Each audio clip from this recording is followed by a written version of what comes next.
nossos estudos a partir dos postulados do cientista Niels Bohr. Bohr propôs, a partir desses postulados, a existência de 7 níveis de energia para o átomo de hidrogênio. O intuito dele era explicar a emissão de radiação eletromagnética por esse elemento. A primeira dessas camadas denominou-se K, por conta da palavra alemã Kanel, que significa caroço. As outras camadas seguiram a ordem alfabética, então a gente tem de K até a letra Q. A notação por meio de letras deu lugar a números, então hoje em dia a gente representa as camadas com números de 1 a 7. Para calcular o número máximo de elétron que cada camada comporta, a gente utiliza a seguinte fórmula: E dos elétrons é igual a 2 vezes N ao quadrado. O N seria o número da camada qual eu estou querendo saber quantos elétrons cabem. Então, por exemplo, na camada 3, cabem 18 elétrons, no máximo. Como eu fiz isso? 2 vezes 3 ao quadrado, 18 elétrons. Portanto, temos os seguintes números máximos de elétron por cada camada, como vocês podem ver na tabela aqui do lado. Foi em 1923 que começou a se desenhar o modelo atômico que a gente aceita como verdadeiro até hoje. Agora a gente vai falar um pouquinho do princípio da dualidade de de Broglie. Ele fala pra gente que o elétron tem comportamento de onda e comportamento de partícula. E esse é um dos princípios básicos da estrutura atômica atual que a gente considera como verdadeira.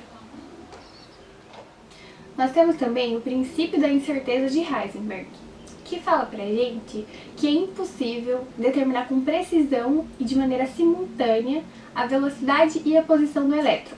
Porque para fazer isso, a gente tem que emitir sobre o elétron uma onda de curto comprimento. E essas ondas, elas são de muita energia e acabam interferindo e modificando muito a velocidade do elétron, que também tem comportamento de onda. Portanto, os elétrons não devem ser caracterizados por uma posição instantânea, porque eles não têm uma trajetória fixa nem previsível. A partir dessas fotos, podemos concluir que é impossível saber qual será a próxima posição de um elétron, mas é nítido nessas fotos que o elétron se encontra em uma região preferencial. Então, tem uma enorme possibilidade do elétron estar em uma região preferencialmente.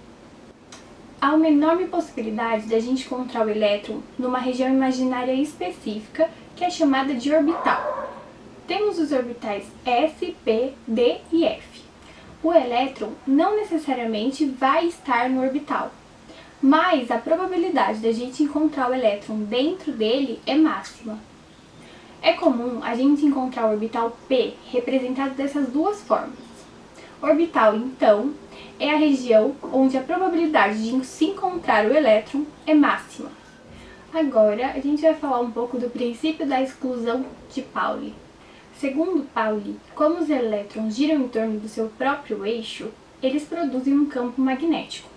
Portanto, 2 elétrons só poderiam ocupar o mesmo orbital se eles girassem em sentidos opostos, porque a repulsão entre eles compensaria a atração magnética.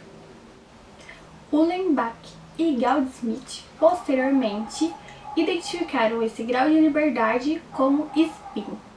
A representação dos elétrons nos orbitais é feita da seguinte maneira: cada flechinha representa um elétron e o sentido da flecha, a sua rotação. O primeiro elétron de cada subnível pode ser indicado por uma flecha tanto para cima quanto para baixo, mas o segundo elétron obrigatoriamente tem que ser representado por uma flecha no sentido contrário ao primeiro. Então, além dos níveis K, L, M, N, O, P, Q, ou números de 1 a 7, a gente tem os subníveis, onde os orbitais que os elétrons ocupam se encontram. Os subníveis S, P, D e F são as iniciais das palavras Sharp, Principal, Diffuse e Fundamental, que traduzindo significam nítida, principal, difusa e fundamental. Então, nessa tabela, a gente tem uma maneira de esquematizar tudo isso. Tendo conhecimento de todas essas informações, o cientista norte-americano Linus Carl Pauling desenvolveu uma ferramenta para distribuir os elétrons de um átomo de uma maneira mais prática no papel. Essa ferramenta ficou conhecida como diagrama de Linus-Pauling. É interessante estudar a construção desse diagrama para ficar mais fácil de lembrar na hora que você precisar utilizar. Esse é o diagrama de Linus-Pauling. 1s2, 2s2, 2p6, 3s2 e assim por diante. O subnível 3s2, por exemplo, nos indica as seguintes informações. O número 3 representa o nível energético e o número 2 a quantidade de elétrons que ocupam esse orbital. Por exemplo, qual seria a distribuição eletrônica do elemento cálcio? Então, o cálcio, a gente vê que ele tem 20 elétrons, então a gente vai fazer a distribuição desses elétrons.